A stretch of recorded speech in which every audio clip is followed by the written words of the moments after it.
तपाईलाई आत्महत्याको सोच आइरहेको छ, मनमा गलत कुरा खेलिरहेको छ, तत्काल सहयोगका लागि निशुल्क नम्बर 1166 फोन गर्नुहोस्।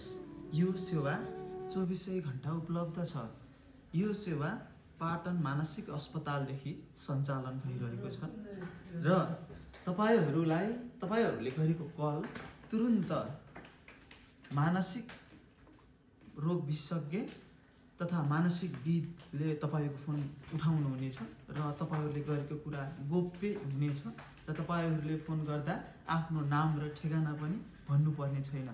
कस्तो अवस्थामा फोन गर्ने भने तपाईँहरूको मानसिक तनाव भएको बेला र चिन्ता डर लाग्ने र निद्रा नलाग्ने र मनमा धेरै कुराहरू खेल्ने त्यस्तो खालको भयो भने र आत्महत्याको सोच आयो भने तपाईहरूले तुरुन्तै 1166 फोन गर्नुहोला र आफ्नो जीवनलाई सुरक्षित गर्नुहोला। हस्, धन्यवाद।